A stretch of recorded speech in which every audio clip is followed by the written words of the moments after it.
Nós estamos estudando, queridos, escatologia. E nós já estamos na reta final. Nós já estamos caminhando aí para o finalzinho do nosso estudo. A gente não viu todos os textos escatológicos que poderíamos ter visto, porque senão seria uma série muito extensa. A ideia que o pastor Marcos teve ao começar essa série é apresentar para os irmãos um panorama geral da escatologia na nossa perspectiva, na perspectiva que nós acreditamos aqui na igreja. Os irmãos sabem, já falamos isso várias vezes, que existem várias perspectivas escatológicas. Dentro da ortodoxia, ou seja, dentro daqueles que defendem o que a Bíblia apresenta como algo indiscutível, central, dentro desse grupo ainda assim existem pessoas que pensam que um evento vai acontecer agora, um evento vai acontecer depois, e de fato tem coisas que a Bíblia não deixa muito claro. Então nós temos que ser humildes e ver até onde a gente consegue ir com assertividade, com humildade e lidar com tudo isso daí. E nós aqui na igreja, como os irmãos sabem, nós defendemos a visão que é conhecida como dispensacionalismo, que é uma visão hermenêutica, ou seja, é o modo como nós interpretamos a Bíblia, as profecias em especial, no caso da escatologia, e nós somos pré-milenistas, pré-tribulacionistas. Essa é a nossa posição. Existem outras, existem os pós-tribulacionistas, existem os amilenistas, então você tem aí uma série de posições. A nossa posição é essa que está aqui no quadro. Acho que está sem pilha aqui, deixa eu colocar a pilha. E essa posição que está aí no quadro, nós já percorremos todos os elementos que compõem essa visão, e agora nós chegamos ao finalzinho da nossa timeline, aí, da nossa linha do tempo dos eventos escatológicos. Aí foi. Obrigado, Maurício. Então, onde nós estamos? Nós estamos aqui, ó. 2024 está aqui no que nós conhecemos como era da igreja. Nós não sabemos quanto tempo ainda vai durar esse período, mas na nossa visão, o próximo evento escatológico é o arrebatamento. Tem gente que vai falar que não, que o arrebatamento é só lá na frente. Tudo bem, visões diferentes da nossa. A nossa visão é que o próximo evento escatológico é o arrebatamento, onde vai acontecer a glorificação dos vivos e a ressurreição dos crentes que morreram desde o começo da igreja até esse momento aqui.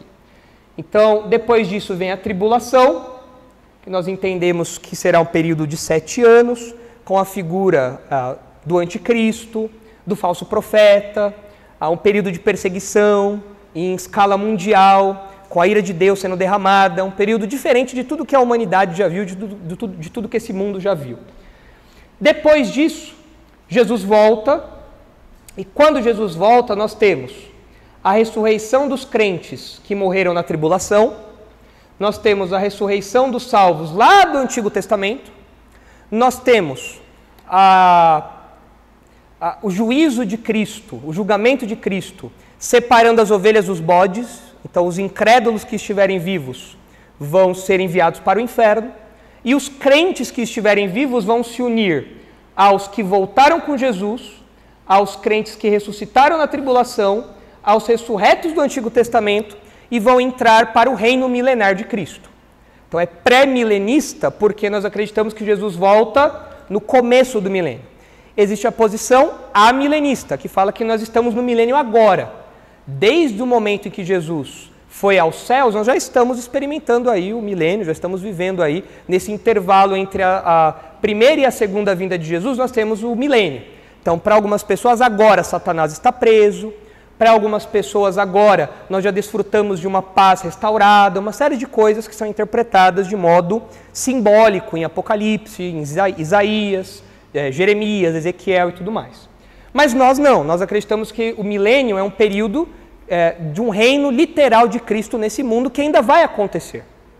Nesse período, nós teremos uma restauração da natureza, Jesus vai reinar em Jerusalém, as pessoas vão ter uma longevidade maior, ressurretos vão conviver com mortais, e vai ser um período de paz e prosperidade para o mundo todo. Satanás vai estar preso e pessoas ainda vão nascer nesse período, o que justifica aquele último evento que nós terminamos de estudar na semana passada, que acontece aqui ao final do milênio, que é a última revolta.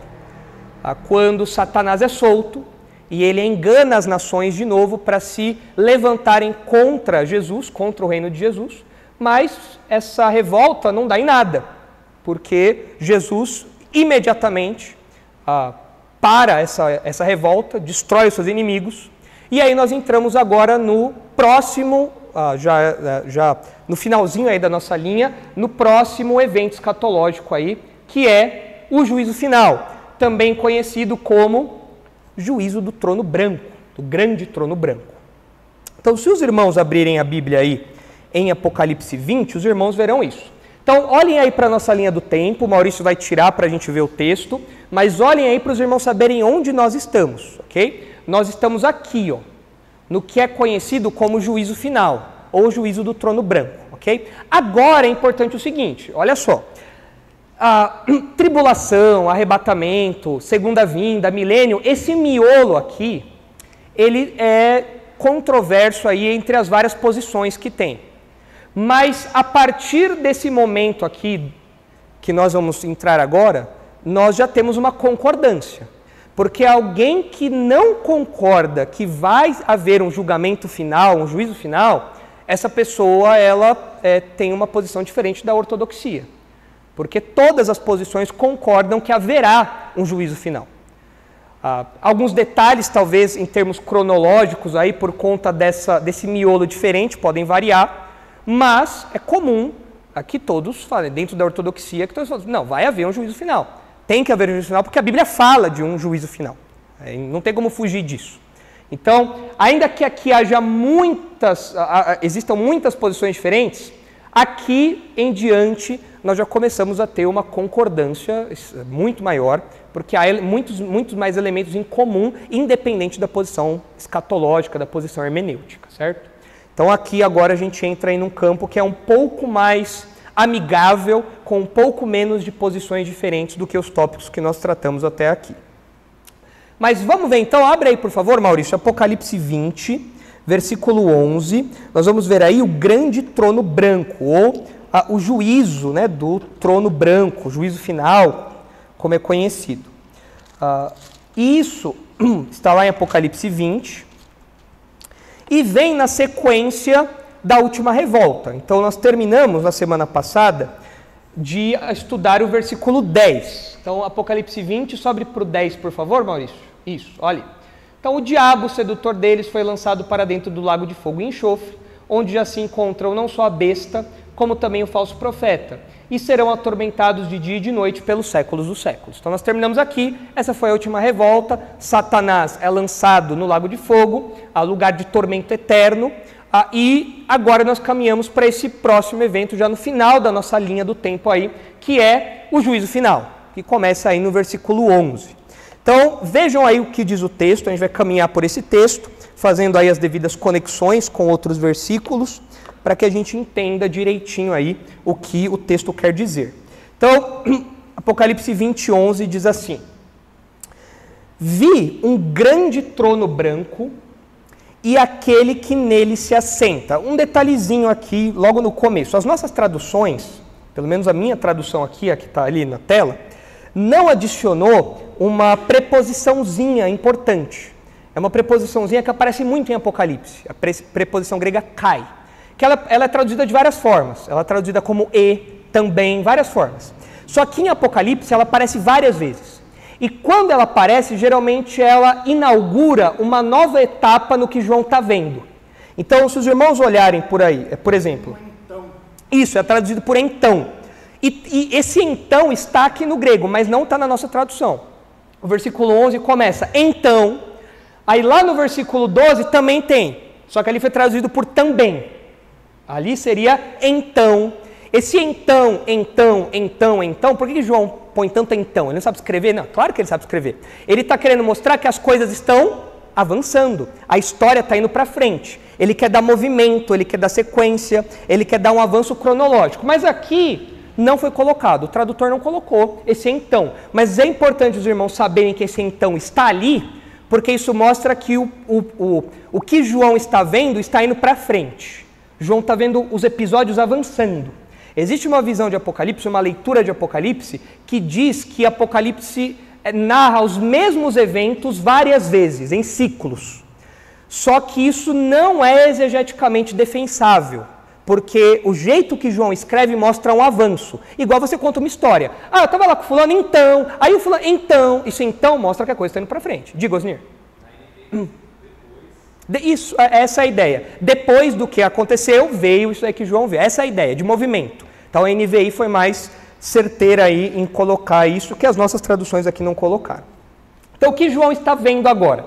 Ele está vendo um grande trono branco e alguém assentado nesse trono. Bom, o que é esse trono, ou de quem é esse trono, quem está assentado no trono? Esse trono é o trono de Deus, já apareceu outras vezes em Apocalipse. Apocalipse tem vários tronos, mas esse trono a gente sabe que é um trono diferenciado, tanto pela descrição dele, como por aquele que a gente sabe que está assentado, que é o próprio Deus. E esse trono aí, que é apresentado para nós, é dito que ele é grande. Por que é dito que ele é grande?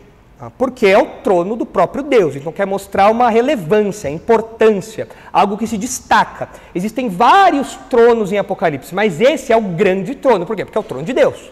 É um trono de relevância imensurável, enorme, gigantesco, por isso é colocado aí como grande. E o fato dele ser branco significa que Deus é minimalista, Deus gosta de coisa clean, é isso? Não. Por que ele é branco?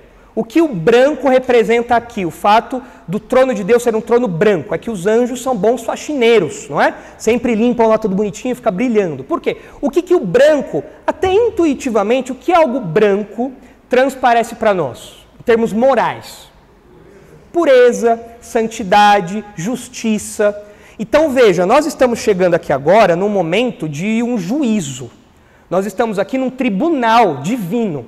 E o juiz está assentado num trono de autoridade suprema, é um grande trono, e esse trono é um trono branco para mostrar que tudo que procede dali é justo, é santo, é puro, não é maculado, igualzinho o trono dos juízes do nosso país, não é? É o contrário, né? Não por acaso os juízes estivessem de preto no nosso país, né? Porque as decisões mais estranhas possíveis, né? As coisas absurdas. Mas o trono de Deus não é assim. O trono de Deus é branco para mostrar que tudo que procede dali é puro, é santo, é justo. E as cores em Apocalipse, elas transmitem essas mensagens. Então, os irmãos devem se lembrar que os salvos, eles têm o quê? Vestiduras brancas, porque eles foram lavados pelo sangue do Cordeiro. E aqui o trono é branco por quê? Para mostrar essa pureza moral. Então essa é a cena que está sendo pintada diante de nós. Um grande tribunal, Deus assentado no trono, e tudo que ele falar é puro, santo e justo. Agora olha só, é assim, João fala só, ele diz aquele que nele se assenta. Nós sabemos que é Deus, mas ele não especifica qual é a pessoa da Trindade que está no trono. Algumas vezes em Apocalipse, fora de Apocalipse, mas em Apocalipse, nós vemos que existe o trono do Pai, do Deus Pai, e que Jesus está assentado em outro lugar, ou fazendo outra coisa ali. Então, no próprio texto de Apocalipse, a gente não vai ler aqui, mas se os irmãos lerem Apocalipse 5, Apocalipse 7, os irmãos vão ver falando, estava lá aquele que se assenta no trono, e o Cordeiro fez tal coisa, tal coisa, tal coisa, mostrando o Cordeiro é Jesus. Então, falando que existe Deus no trono, o Pai, e Jesus fazendo alguma outra coisa ali naquele momento. Então, algumas vezes é mostrado essa separação. E mesmo na linguagem do Novo Testamento, a gente está habituado a isso. É dito que Jesus está assentado à destra do Pai. Então, tudo bem. Aqui pode ser, então, o trono do Pai. Ele como Criador, ele como Supremo Juiz, ele vai começar a julgar. Então, seria o Deus Pai. João não especifica. Porém, pode ser que João esteja vendo aqui Jesus nesse trono e o Pai julgando por meio de Jesus. Então, se você olhasse para o trono, é como se você estivesse vendo Jesus. É Jesus que está ali, porque nós não podemos ver Deus. Mas Jesus está sentado no trono pronto para julgar. Mas o texto não fala. Então, como que eu sei disso? Eu inventei? Não. Olha só alguns textos aí, só para a gente pintar essa cena na nossa mente. Primeiro texto, João 5. Abre aí, por favor, Maurício. João 5, 22.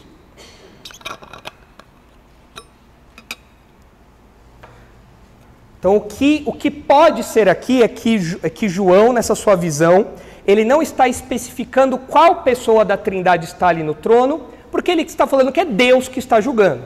Mas pode ser que especificamente a pessoa da Trindade que vai realizar esse julgamento seja Cristo, certo?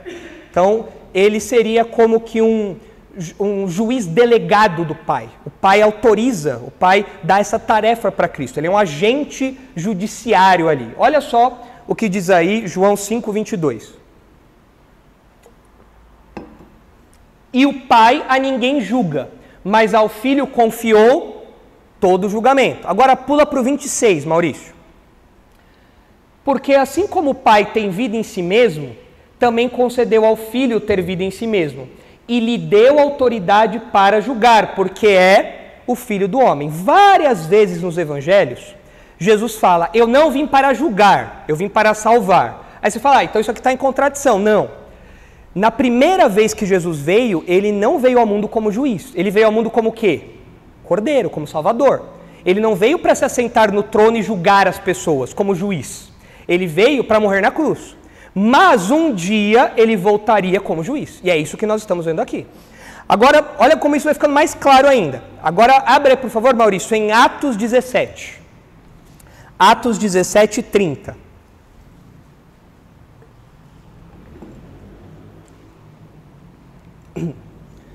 Atos 17, 30 e 31.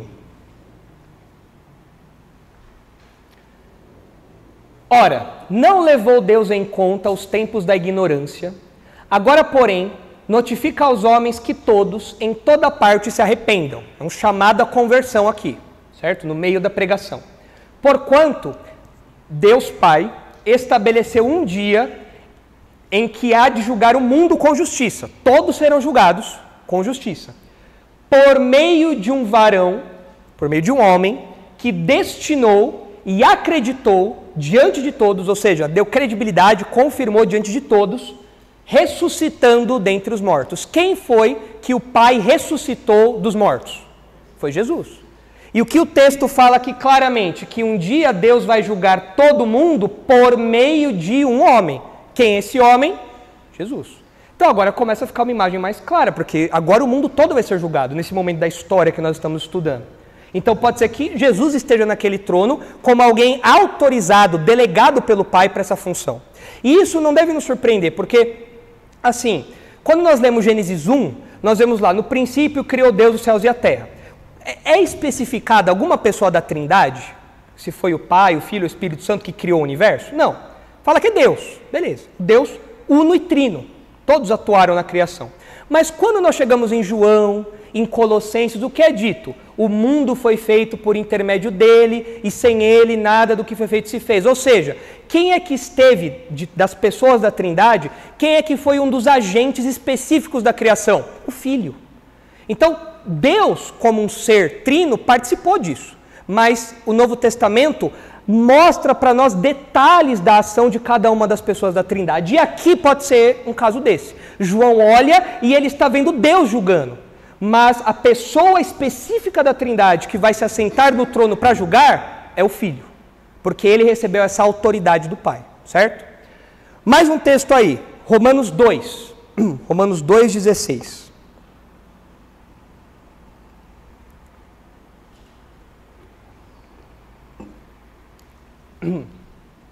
Romanos 2,16. No dia em que Deus, por meio de Cristo Jesus, julgar os segredos dos homens de conformidade com o meu evangelho. Deus vai julgar por meio de Cristo Jesus. Ou seja, Jesus vai ser o agente, vai ser o juiz que vai executar isso. Então, nessa visão que João está tendo aí, volta lá, por favor, agora, Maurício, para Apocalipse 20. Nessa visão que João está tendo desse grande trono branco, ele fala que há alguém assentado ali, ele não especifica quem, mas esses outros textos parecem indicar que esse alguém é Jesus Cristo, que está vindo agora como juiz, certo? Então, isso nos ajuda a compor aquele quadro diferente do meio evangélico que as pessoas pintam de Jesus aí. No meio evangélico, Jesus é sempre alguém fofinho, é sempre alguém com aquela cara de coitado, é sempre alguém com aquele bico de pidão. Ah, por favor, me aceite no seu coração, tadinho de mim e tal. Jesus já voltou como general, já exterminou os exércitos inimigos, já exterminou a revolta final. Jesus volta com o manto cheio de sangue, Jesus volta como um guerreiro, e ele reina com o cetro de ferro. Tudo isso já foi embora. E agora ele se assenta no trono como juiz. Se for isso, então é mais um detalhe para a nossa pintura de quem é de fato Jesus. Ele é o juiz autorizado por Deus para julgar o mundo, certo? Então está lá. Vi um grande trono branco e aquele que nele se assenta, de cuja presença fugiram a terra e o céu, e não se achou lugar para eles. O que quer dizer isso, né? Será que a terra e o céu estão brincando de esconde-esconde, né? Fugiram da presença dele, né? O que é isso? Bom, é assim, como nós estamos numa cena de julgamento, é um tribunal, isso pode ser um jeito de enfatizar que a criação, as coisas criadas, as coisas corruptíveis, as coisas que se deterioram, essa criação que foi afetada pelo pecado, ela não é um jeito de enfatizar que o evento que está chegando é um evento impressionante. É uma coisa que traz medo para tudo, até mesmo para os elementos materiais. Diante da presença de Deus, as coisas ficam fora do lugar. Essa figura é uma figura comum no Antigo Testamento. Quando Deus se manifesta para o povo, os montes tremem, o monte fumega. Então é algo assim que estaria acontecendo. É possível que seja isso. Agora, essa figura pode também estar associada ao que acontece junto ou logo na sequência aqui de Apocalipse 20, que é a destruição da presente ordem. Porque no capítulo 21, no versículo 1, se os irmãos olharem na Bíblia, não precisa abrir ali não, Maurício, só olhar aqui, os irmãos vão ver que o capítulo 21 começa: vi novo céu e nova terra. Ou seja, Deus vai criar todas as coisas do zero. Só que antes dele criar todas as coisas, Deus vai dar vai formatar esse mundo, vai dar um reset, vai dar um delete nesse mundo aqui. Então toda essa criação vai ser desfeita. E pode ser que essa expressãozinha aqui, de cuja presença fugiram a terra e o céu, pode ser essa expressão, um jeito um pouco mais traduzido, né, de um modo um pouco mais poético, para falar da destruição, da dissolução de tudo que existe aqui agora. Porque esse verbo, aquele verbo ali, fugiram, ele pode significar também desaparecer. Algo que estava ali, mas saiu da visão. Então, por isso que colocaram também fugiram, é a ideia de você não estar mais diante daquilo. Então, diante desse tribunal que está sendo montado, a criação, os céus e a terra, tudo que existe, desapareceram, fugiram. Então, pode ser que nós estejamos aqui diante do que é a destruição de tudo que existe, da presente ordem, certo? Olhem aí, por exemplo, 2 Pedro 3. Abre aí, por favor, Maurício, 2 Pedro 3:10.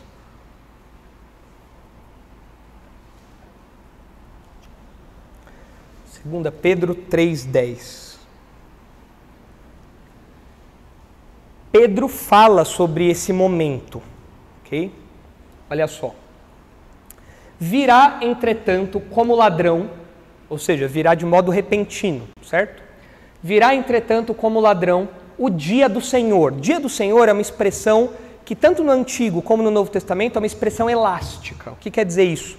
Uma expressão elástica. Os autores do Novo Testamento, eles podem usar essa expressão pensando num momento específico ou num período maior, certo?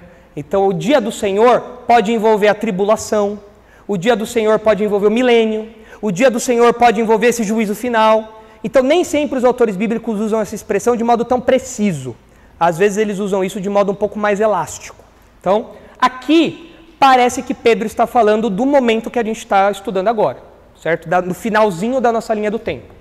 Virá, entretanto, como ladrão o dia do Senhor, um dia de juízo, um dia de ira, no qual os céus passarão com estrepitoso estrondo. Aqui Pedro usa de uma onomatopeia. Onomatopeia é quando você quando você escreve um som de como ele é pronunciado. Então, por exemplo, nós vemos muito onomatopeia em gibi. Quando você bate em alguém, não dá para você botar som no gibi. Então, o que o autor ali, o que o cara escreve? Pô, pei, porque é uma onomatopeia. E aqui Pedro usa de uma espécie de onomatopeia. Esse estrepitoso estrondo, ele usa de uma onomatopeia como uma coisa vindo e pá, abalando tudo. Ele quer mostrar isso. Por isso que as nossas traduções colocaram aqui estrepitoso estrondo. Então, os céus passarão com estrepitoso estrondo e os elementos se desfarão abrasados. Deus disse que não destruiria mais o mundo com água, mas ele não falou nada sobre fogo. E é o que vai acontecer no futuro. A presente ordem, os átomos, tudo vai se queimar. Vai ser um incêndio universal. Tudo vai ser destruído pelo fogo. Então, os elementos se desfarão abrasados. Também a terra e as obras que nela existem serão atingidas. Visto que todas estas coisas hão de ser assim desfeitas, deveis ser tais como os que vivem em santo procedimento e piedade, esperando e apressando a vinda do dia de Deus, por causa do qual os céus incendiados serão desfeitos, e os elementos abrasados se derreterão. Pode baixar mais um pouquinho, Maurício. Nós, porém, segundo a sua promessa, esperamos novos céus e nova terra, nos quais habita justiça. Então, olha só, nós falamos que depois do juízo vem o quê? Novo céu e nova terra. E Pedro parece concordar com isso. Então, nós estamos nos momentos anteriores ao novo céu e nova terra. Nesse momento de um tribunal universal, onde todo o universo está sendo destruído. Então, quando fala aqui que a terra e o céu fogem da presença de Deus, desaparecem ali, pode estar se referindo a esse momento aqui, onde as coisas deixam de existir, por meio do fogo. Como é isso? Eu acho que a gente não consegue imaginar um negócio desse. Porque quando a gente, sei lá, esse prédio se um dia pegar fogo, você vai ver algumas ruínas, você vai ver algumas coisas ali. Mas nesse caso, as coisas vão deixar de existir. O fogo vai consumir completamente tudo que nós conhecemos. Tudo. A sua casa, que você demorou 30 anos para pagar no financiamento do Minha Casa Minha Vida, já era. Tá? O seu carro que você fez consórcio lá da BV Financeira, já era. Tá? Vai ser destruído também. As roupas que você comprou, roupa de marca, seu terno, o terno do seu casamento, o vestido de noiva, tudo isso vai deixar de existir. Tá? Agora, se for isso, e parece que é isso que João está falando aqui, né, junto com Pedro, isso nos ensina a viver agora no presente. Porque assim, em primeiro lugar, o crente, ele pode ser alguém muito apegado às coisas daqui, ao dinheiro, aos bens materiais, às coisas de marca, aos carrões, aos casarões. É legal você ter uma casa boa, é legal você ter um carro bom, é legal você ter roupa boa, é legal você ter, sei lá, um lugar para passar férias, tudo isso é muito legal. Mas tudo isso vai desaparecer. Então eu, como crente, eu posso viver em função disso? Eu posso fazer disso o principal motivo para eu acordar todas as manhãs? Não posso. Tudo isso um dia vai deixar de existir. Tudo isso um dia vai virar pó. Melhor, não é nem pó, porque pó ainda vira alguma coisa. Não vai virar nada, vai desaparecer. Então isso equilibra a nossa visão quanto às prioridades da nossa vida. Se todas essas coisas um dia vão ser destruídas, então eu não vou viver em função disso. Agora note, o crente ele tem uma vida equilibrada, porque nós não fazemos voto de pobreza. Alguém poderia falar, então eu vou viver como um franciscano, vou viver como um ermitão por aí, vou me isolar em algum lugar, vou vender tudo que eu tenho e vou virar um monge lá, isolado no lugar, porque eu não ligo para riquezas, eu não ligo para dinheiro, eu não ligo para nada. Se você não ligar para trabalhar, para pagar suas contas, alguém vai ter que fazer isso por você. Então não é assim que o crente vive, essa não é uma visão equilibrada. O que eu estou falando é que o crente ele não vive em função dessas coisas. Ele não dorme pensando nessas coisas, ele não acorda pensando nessas coisas, ele não fica o tempo todo pensando na conta bancária dele, ele não fica louco da vida quando alguém raspa no carro dele, ele não fica sem dormir quando acontece algum problema no encanamento da casa dele, não. Ele encara as coisas sabendo que as coisas aqui são perecíveis, são passageiras, e um dia elas vão deixar de existir. Agora, o equilíbrio vem porque quem é o único que tem autoridade e que realmente vai fazer isso? Quem é o único que tem autoridade para destruir a criação? Deus.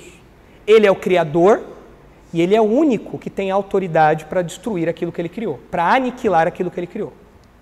Ele é o único que pode fazer isso.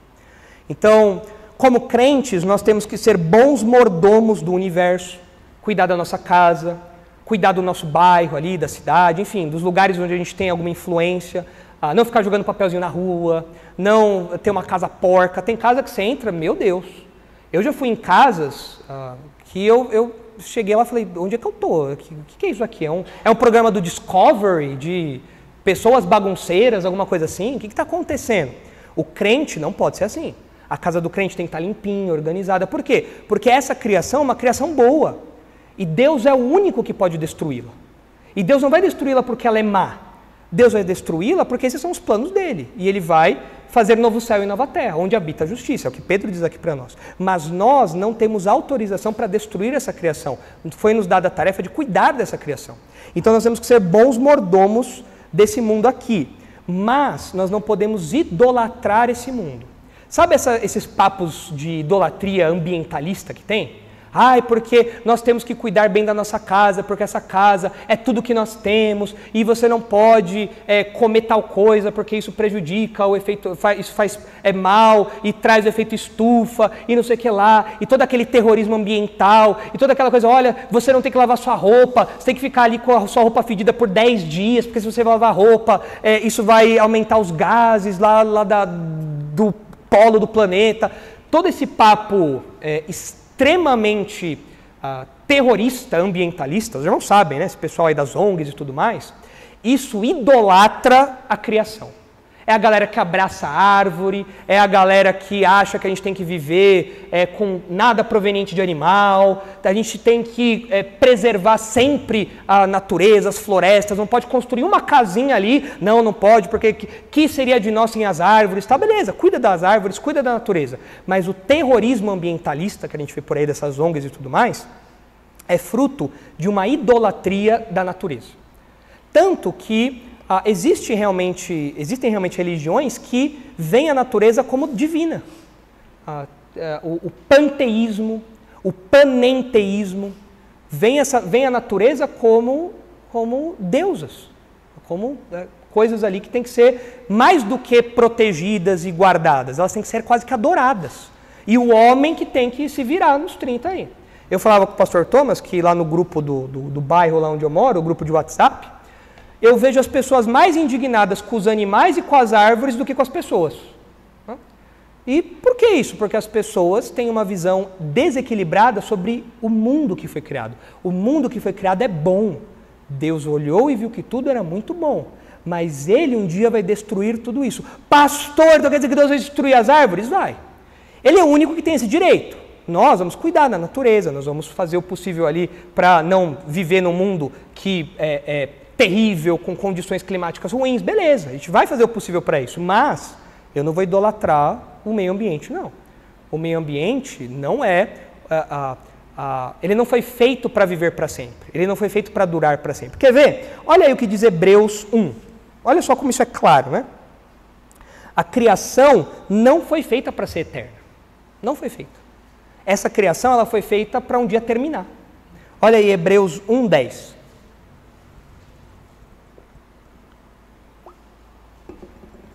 Maurício, você pode aumentar um pouquinho o meu volume, por favor? É o canal 2 aí. Um pouquinho mais aí. Foi? Valeu. Olha aí, Hebreus 1:10. Ainda no princípio, Senhor, lançaste os fundamentos da terra, a criação de tudo. E os céus são obras das tuas mãos. Versículo 11. Eles perecerão. Ou seja, Deus criou o mundo para um dia ele acabar, para ele destruir. Está lá, está nos planos de Deus. Eles perecerão, tu, porém, permaneces. Sim, todos eles envelhecerão qual veste, tal qual mantos enrolarás, e como vestes serão igualmente mudados. Tu, porém, és o mesmo, e os teus dias jamais vão ter fim. O autor aqui está contrastando o aspecto passageiro dessa criação com a eternidade de Deus. Ou seja, Deus criou esse mundo e um dia Deus vai destruir esse mundo. Então eu não posso me apegar às coisas daqui como razão na minha vida, mas eu também não posso ir para o outro extremo e viver como um desequilibrado que não liga para nada. Não, eu vou ser um bom mordomo, mas eu não vou endeusar, eu não vou idolatrar as coisas daqui, porque um dia tudo isso vai deixar de existir. Certo? Então volta lá agora para Apocalipse, por favor, Maurício. Então está aí o versículo 11. Entenderam isso? Estão conseguindo imaginar a cena? Porque agora entra, se realmente, essa expressãozinha aqui, né? Cadê? Se realmente aqui, ó, esse de cuja presença fugiram a terra e o céu, e não se achou lugar para eles, se isso daqui for uma referência a essa destruição universal, então agora a nossa imaginação para aí. Onde que está esse trono? Ele está flutuando no preto? Não sei. Porque a gente não consegue imaginar algo fora daquilo que a gente vê, da nossa realidade, não dá. Me explica o que vem aqui então agora? Onde esse trono está? Onde que essas pessoas que vão aparecer estão? Não sei, não sei. É algo que transcende a nossa capacidade de imaginação. Então, se a gente fosse fazer um filme, se a Netflix fosse bancar um filme pra gente, ela teria que usar aí de um efeito especial para mostrar um nada, talvez, sei lá, uma coisa toda preta, um universo ali sem nada, não sei. É algo que transcende a nossa imaginação, certo? Mas parece que conforme esse trono se estabelece para julgar, as coisas começam a ser desfeitas e não tem mais para onde correr. E olha só como continua aí. Versículo 12. Vi também os mortos, os grandes e os pequenos, postos em pé diante do trono. Então aqui a gente tem o que é chamado de segunda ressurreição. Tem a primeira ressurreição, que é a ressurreição dos justos. Então é bom você participar dessa primeira ressurreição. Mas tem uma segunda ressurreição, que se você participar dessa segunda ressurreição, é treta. Que é essa ressurreição aqui. É onde esses mortos aqui voltam à vida, mas eles não voltam à vida para algo bom.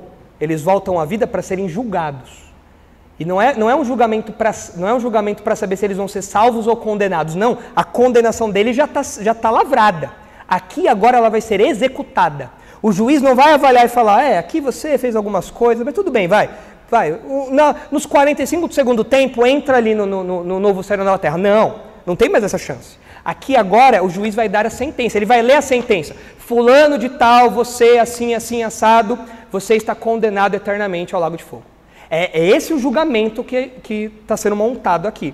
E você tem essa segunda ressurreição aqui. E quem é que participa dessa segunda ressurreição? Porque veja, já ressuscitaram os crentes do Antigo Testamento, já ressuscitaram os crentes da época da igreja, já ressuscitaram os crentes da tribulação, talvez os crentes do milênio já tenham ressuscitado antes ou em algum outro momento, mas quem é que ressuscita aqui então nesse momento? São os incrédulos de toda a história. Desde o comecinho de Gênesis até o final do milênio, agora a ressurreição dos incrédulos. É a ressurreição para condenação. Então note, se eu chegar para você e falar assim, meu irmão, um dia todos irão ressuscitar, mas nem todos terão o mesmo destino. Isso é verdadeiro? Sim. Todos vão ressuscitar, todos. Crentes e incrédulos. Mas os crentes ressuscitam para a vida eterna. E os ímpios ressuscitam para a morte eterna. E é aqui essa ressurreição que a gente está vendo agora. Os ímpios de toda a história ressuscitam. Aí alguém fala assim, pastor, mas não cabem os ímpios de toda a história no planeta Terra. Mas peraí, se o planeta Terra deixou de existir com todo o universo, então essa questão de espaço já está resolvida, né? Então não tem mais por que se preocupar com isso. Além do mais, se fosse... Eu acho que Deus não tem muito problema com espaço, né? Se ele precisar fazer um prédio ali para julgar, ele consegue, né? Fazer vários andares. Então, isso daí, evidentemente, não tem problema nenhum. E o texto fala que os grandes e os pequenos são julgados. Grandes e pequenos, ou seja, gente como Lucas, que tem quase 2 metros, e gente baixinha, tipo Severiano. Assim, Não é isso, né? O que são grandes e pequenos aqui? Esses adjetivos, eles são colocados ali para falar de estatura ou de alguma outra coisa? É uma posição social, a classe social, a posição deles, que eles desfrutaram em vida. Ou seja, os poderosos e o pessoal de Guarulhos. Os poderosos e a galera do parque do Vila Galvão lá, entendeu? E todos esses vão ressuscitar agora. Então, sei lá, fala um rico, fala um homem muito poderoso incrédulo. Fala aí para mim o nome. Hitler. Ele vai ressuscitar quando? Aqui. Ele era grande ou pequeno? Grande. Agora fala um outro rico famoso aí, um poderoso famoso que morreu sendo incrédulo. Mais um.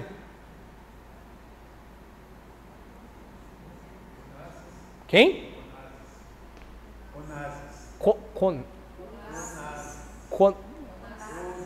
Onazes? Onazes? Quem que é esse daí? Isso eu não conheço. Acho que... um grego. Um ricão, tá? Isso eu não conheço esse nome, não. Fala, Alan, você está denunciando sua idade aí, porque... Mas... depois com a esposa do Kennedy. Tá. Então, ok. Ele vai ressuscitar. Vai ressuscitar aqui agora. Agora, fala um desconhecido aí. Aí você pode falar vários, né? As pessoas que você convive no seu trabalho lá, pessoal que come a picanha do Lula, essa turma aí que não tem projeção, vai, se morrer sem Cristo, vai ressuscitar aqui. Vai estar lá. Os meus parentes que morreram incrédulos, não tem nenhum parente famoso, nenhum. Nem, já é incrédulo, nem para ser rico pelo menos, né? Não, tudo é incrédulo pobre. E vai ressuscitar quando? Aqui.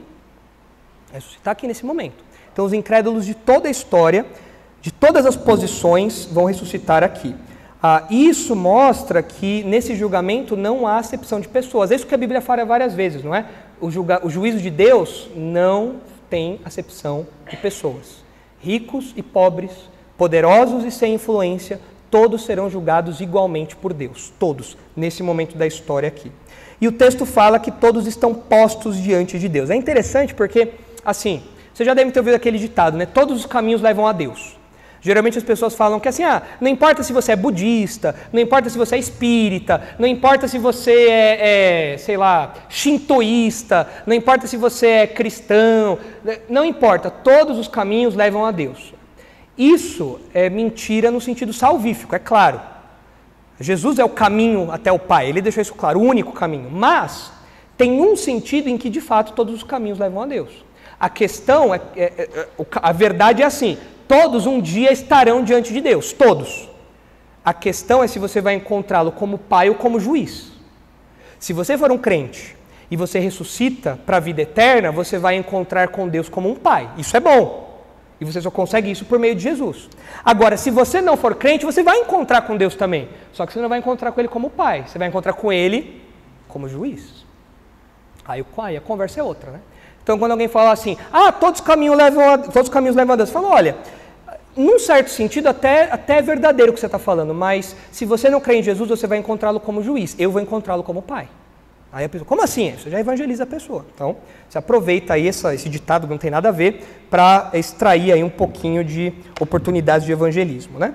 Então, aí o texto continua, né? Então, vi também os mortos, os grandes e os pequenos, postos em pé diante do trono.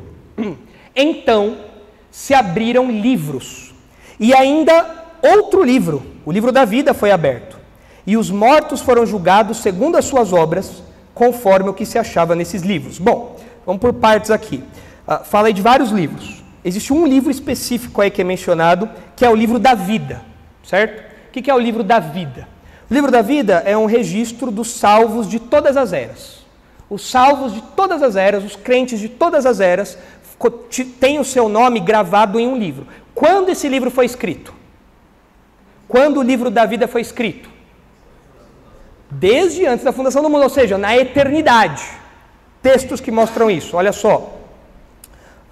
Apocalipse 17:8. Abre aí, por favor, Maurício.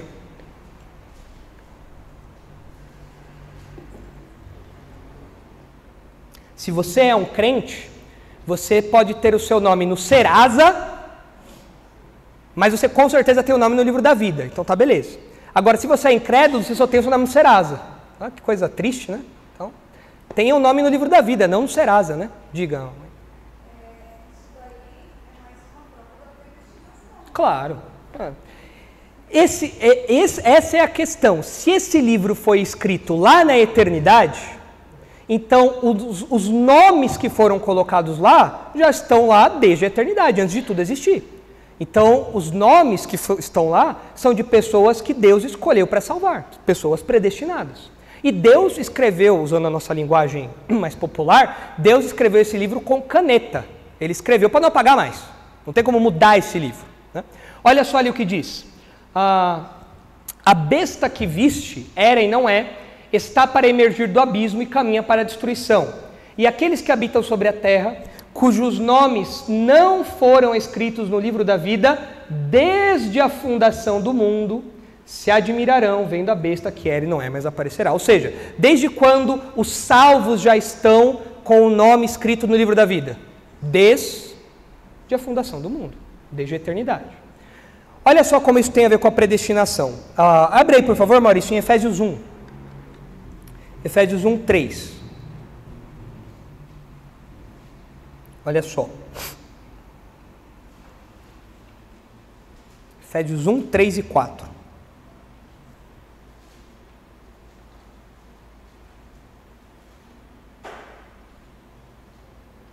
Bendito Deus e Pai de nosso Senhor Jesus Cristo, que nos tem abençoado com toda sorte de bênçãos espirituais nas regiões celestiais em Cristo, assim como nos escolheu nele antes da fundação do mundo, para sermos santos e irrepreensíveis perante Ele em amor. Quando que aconteceu a escolha? Quando que Deus falou, eu quero que o Alão seja meu filho? Quando que isso aconteceu? Quando Deus olhou para o Alão e falou, olha que o Alão é gente boa, rapaz. Eu gostei do Alão, vou colocar o nome dele aqui. Ô Gabriel, anota aí, Alão, gostei dele, anota aí. Aí passou mais um tempo, ele olhou para o Lucas. Aí o Lucas foi lá na aeronáutica, militar, cara aí, disciplinado, tal, vai na academia, certinho, forte. Beleza, gostei do Lucas. Põe, mas senhor, o Lucas, põe o nome do Lucas aí, ali, menina ali. Não. Deus não escreveu o livro da vida de modo reativo, porque Ele viu algo em nós. Porque Ele não nos escolheu com base em alguma capacidade nossa. Ele nos escolheu, como o texto diz, nele. Isso quer dizer o quê? Que os critérios estão nele próprio. Quais são os critérios? Não sei. Beleza, eu tenho certeza que não foi. No meu caso foi. Não sei. Eu só posso dizer com certeza de algumas pessoas. Outras eu falo, acho que esse critério não é muito bem aplicado não, né? Mas, tá lá. Esses critérios estão nele. E quando aconteceu essa escolha? Desde antes da fundação do mundo, na eternidade. Então, Deus te escolheu antes de você existir. Essa é a doutrina da predestinação, da eleição de Deus. Deus nos escolheu antes de nós existirmos. E Ele não viu nada de bom na gente, nada. A gente é lixo, em termos morais. Somos sujos, podres, nada de bom em nós. Nós nunca iríamos até Deus. Mas Ele, antes de tudo existir, Ele falou, eu vou morrer pelo Fábio, vou morrer pelo Daniel, vou morrer pelo Isaac, vou escolher esses para serem meus filhos. E colocou o nome lá no livro da vida. E olha também Apocalipse 13. Veja aí, por favor, Maurício. Apocalipse 13, 8. Apocalipse 13, 8.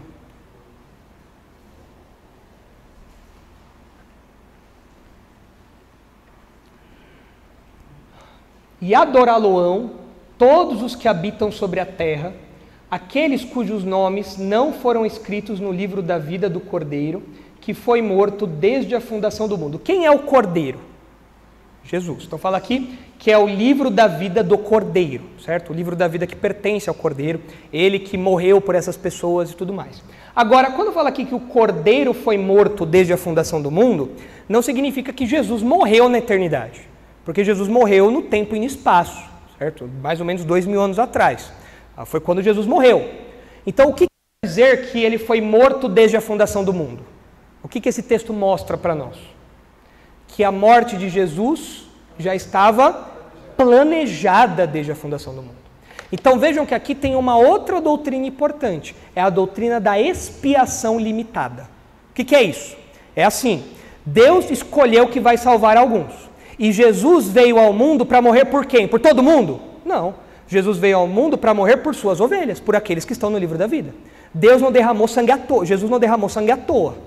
Ele não morreu por todo mundo e só alguns são beneficiados. Não. Ele morreu, ele foi o cordeiro dado ali como oferta para aqueles que estavam no livro da vida, que foi escrito desde a fundação do mundo. Jesus não morreu para dar a oportunidade das pessoas serem salvas.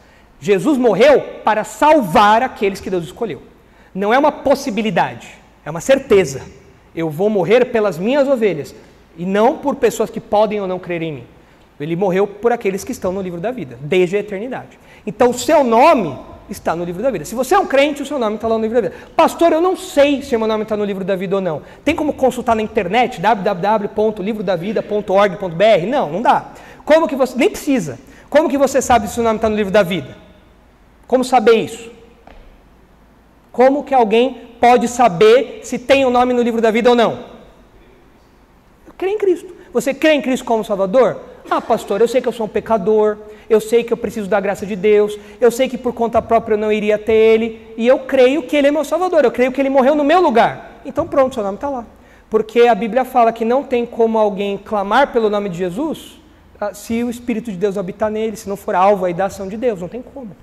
É impossível alguém falar que Jesus é Salvador e crer nisso de verdade sem ter o seu nome no livro da vida. Não dá. Então, se você quer saber se o seu nome está no livro da vida, você tem que avaliar o que você pensa sobre Jesus, o que você pensa sobre pecado, o que você pensa sobre a ira de Deus, sobre a justiça de Deus. Então esse é o primeiro livro que é aberto aí, certo? É o livro da vida, que foi escrito desde a eternidade e contém o registro dos salvos de todas as eras. Ah, pastor, como é esse livro? Ele tem capa dura, tem capa mole? Não tem ideia. Não sei, aí a imaginação não tem coisa. Como que é um livro desse? Não sei. Na época de João, os livros eram rolos. Agora, o livro é capa dura. Então, não tem que se preocupar em saber como era o livro. O fato é que tem um livro, tem um registro. Tá? Como é isso, a gente não sabe. Agora, é interessante a Bíblia usar a figura de um livro. Falar do livro da vida, porque isso mostra que é uma coisa que está registrada. É algo que não tem como mudar. É algo que está lá gravado. Então, se você é um crente e você tem o seu nome no livro da vida, você pode ficar tranquilo que Deus não vai mudar de ideia e vai perder o registro. Já pensou? Você chega lá no céu e você descobre que o livro da vida é um site igual ao do Detran, um sistema igual ao do Detran, igual aqui, que você vai lá, nosso sistema caiu, poxa vida, justamente das letras tal e tal não dá para eu ver. E você vai, espera ali do ladinho no Lago de Fogo que eu vou confirmar com o anjo lá, tá? Imagina, já pensou se o livro da vida fosse um site do Detran? Meu Deus, não tem coisa. Erro 404, página não encontrada. Não, foi o A, foi o B, foi o C. Chegou no N, Nicolas, e o sistema caiu. Não, meu Deus, não dá. Reseta o sistema aí, né? Fala com Elon Musk para colocar aí uma Starlink, né? Alguma coisa aí. Mas não é assim. É um registro seguro. Está lá. Desde a eternidade, está protegido, inviolável. E Deus não muda esse registro. Ele preserva esse registro, tanto que, desde a eternidade até o juízo final, o livro está lá, preservado, guardado. Deus conhece os seus. Deus sabe por quem Ele enviou Jesus para morrer e Deus sabe aqueles que são seus filhos, aqueles que Ele escolheu. Está preservado. Nós podemos descansar nisso. Mas aí fala de outros livros, além do livro da vida, né? Esses outros livros que falam aí, né? Cadê o texto ali? Então se abriram livros. O que são esses livros, né? Aqui, ó. Eles foram julgados, os mortos, conforme o que se achava escrito nos livros. O que são esses livros, né? Esses livros que são mencionados aí são os registros das ações de cada indivíduo. Sabe aquela fala famosa dos filmes, né, que os policiais dizem quando vão prender alguém? Tudo o que você disser pode ser usado contra você no tribunal. É isso. Tudo o que você fez, tudo que os incrédulos fazem, tudo que o homem faz, está gravado diante de Deus. Tudo. Deus, que é onisciente, que não pode esquecer as coisas, Ele tem um registro completo disso, de tudo que alguém fala, de tudo que alguém faz, de tudo que alguém pensa. Isso daqui tem que deixar o incrédulo apavorado. Porque tem incrédulo que é bonitinho por fora, mas por dentro, terrível. Claro, um incrédulo. E ele maquina coisas más, pensa coisas más, vive por dentro com pensamentos imorais sujos, e ele acha que ninguém está vendo. Isso está no livro. Nesses livros que falam das ações de todos os homens, está lá. Tudo isso está lá. E mesmo aqueles que vivem uma vida podre. Falam, eu vivo uma vida podre, mas ninguém sabe. Deus sabe. Deus é onisciente, Ele sabe. E um dia esses registros virão à tona. E você vai ser julgado com base nisso que você fez. Terrível. Para quem é incrédulo, isso daqui tem que fazer a perna bambear. Porque não tem para onde fugir. Você vai ser julgado por um juiz que tem todas as provas diante dele desde o seu primeiro respiro. Desde quando você era uma célula ainda lá, desde quando você era um negocinho milimétrico lá, Deus já tem o registro de tudo. Até o seu último dia de vida, Deus já tem o registro de tudo. Tudo. E Ele vai, traga uns livros, traga o rolo. Ah, fulano de tal, vamos ver a sua vida aí. Ó aqui. Isso é para deixar o incrédulo apavorado. Mas é claro que os incrédulos não lembram disso, né? Não lembram disso. O que o Salmo fala, né? O salmista fala, diz o tolo em seu coração, não há Deus. Por que ele fala não há Deus? Não há quem julgue ele. Ele fala isso para ele poder viver uma vida torta. Não tem ninguém para me julgar. Não tem ninguém para avaliar a minha vida. A gente que é crente, a gente sabe, tem sim. Tem alguém que é onisciente e que sabe cada coisa que você fez na sua vida, cada pensamento, cada ação, cada palavra, tudo está gravado na mente desse Deus onisciente. E um dia Ele vai trazer tudo isso à tona para te julgar. Pesado isso daqui, pesado. Mas a gente tem que parar por aqui, porque o nosso horário já deu ali. Porque assim, esses livros, eles vão ser abertos, e aí é dito que os mortos foram julgados segundo as suas obras, conforme o que estava escrito ali. E aí você fala, como assim, julgamento pelas obras, né? Porque é uma coisa que num primeiro momento parece confundir um pouco. Peraí, a gente sempre fala que a salvação não é pelas obras, é pela fé, e a condenação é pelas obras, que história é essa, tal, né? A gente vai desfazer esse nozinho, que é um nozinho às vezes comum na mente das pessoas, mas é simples de dissolver isso. A gente vai ver numa próxima ocasião, olhando aí para os outros textos. Por quê? O que o texto está falando é que cada um vai ser avaliado por aquilo que fez. Aqui, como eu disse, não é que Deus vai pegar o livro e falar, você foi um cara bom, você foi um cara mau, mas teve algumas coisas boazinhas. Então entra lá rapidinho no reino que eu vou te dar um boi, vou deixar você passar agora. Não é isso. A condenação já está dada. Tanto que João fala, né, que aquele que não crê no Filho, a ira de Deus permanece sobre ele. Ou seja, o incrédulo ele já está condenado, porque rejeitou a Jesus. Mas o que vai ser avaliado agora, segundo as obras, é a gravidade ou a profundidade ou a condenação dessa pessoa. Não é para saber se ela é salva ou condenada, não. É diante do que ela fez, ela vai ser julgada proporcionalmente pela vida que ela viveu. Ela já está condenada, mas essa condenação vai ser proporcional àquilo. A gente tem que explicar um pouquinho melhor isso daqui na semana que vem, para não confundir. Porque assim, as pessoas falam assim, né? Ah, pastor, não tem essa de pecadinho e pecadão. Não? Jesus não fala que haverá mais rigor para uma cidade do que para outra? Ué, se vai ter mais rigor para uma cidade do que para outra, não é que uma pecou de modo mais grave do que a outra? Logo, nessa condenação aqui, no registro que Deus vai consultar ali, tem coisas que vão ser punidas com mais severidade, sim. Então a gente tem que fazer essas explicações na próxima ocasião, porque tem seitas que pregam coisa diferente, tem religiões que pregam coisas diferentes. Você vai conversar com o muçulmano acredita que ele só vai saber se ele é salvo ou não nesse momento aqui, quando Deus pesar as boas obras, as más obras dele, depois da morte dele. Mas não é isso que a Bíblia está falando aqui. Então a gente vai ver melhor o que é esse ser julgado segundo as suas obras. A gente vê isso aí na próxima ocasião, continuando do versículo 12. Beleza? Entenderam tudo? Então hoje a gente vai dormir com uma visão um pouco assustadora, né? Aí você vai estar lá dormindo e vai ver as coisas sendo desfeitas, um trono branco, né? Os mortos ressuscitando. É uma cena digna de Hollywood, né? Mas um dia isso vai acontecer. Isso vai acontecer. E eu espero que ninguém aqui ressuscite nesse momento. Porque se você ressuscitar nesse momento, o bicho pegou para você. Já era. Agora é lago de fogo. Não tem para onde correr. Não tem para onde correr. O que foi, Alão? Não tem mais o que fazer.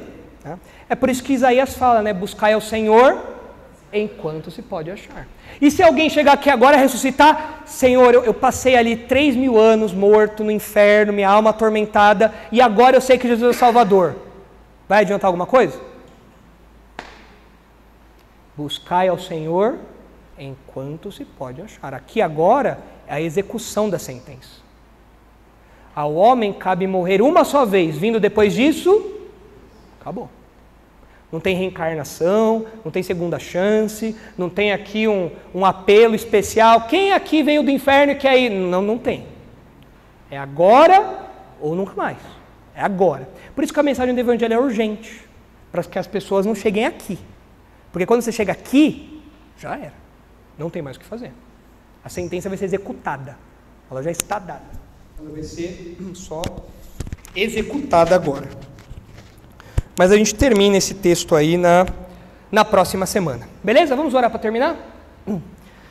Santo Deus, nós agradecemos porque um dia Jesus veio ao mundo para morrer pelos nossos pecados e nos livrar desse momento da história, Pai. Nos livrar de encontrarmos com o Senhor como juiz que executa a terrível sentença da condenação eterna. Obrigado porque o Senhor escreveu os nossos nomes no livro da vida. Antes mesmo de tudo existir, quando só o Senhor existia, o Senhor escreveu os nossos nomes lá por amor, por critérios que fogem da nossa compreensão, mas o Senhor nos escolheu, nos amou, enviou Jesus ao mundo, Jesus morreu por nós, e nós temos a certeza de salvação e do livramento desse momento da história, Pai. Obrigado porque nós não compareceremos diante do Senhor como o juiz do grande trono branco, mas compareceremos diante do Senhor como um Pai amoroso, que enviou seu único Filho para nos salvar. Ajuda-nos, Pai, a anunciar o Evangelho com fidelidade e com urgência, para que nós alertemos as pessoas dessa ira iminente, desse juízo iminente, que virá contra todos aqueles que rejeitam Jesus como Salvador. Leve-nos agora em segurança para casa, abençoe nossa noite, nosso resto de semana, nos traga de volta para as atividades do sábado e do domingo. É em nome de Jesus que nós oramos agradecidos. Amém.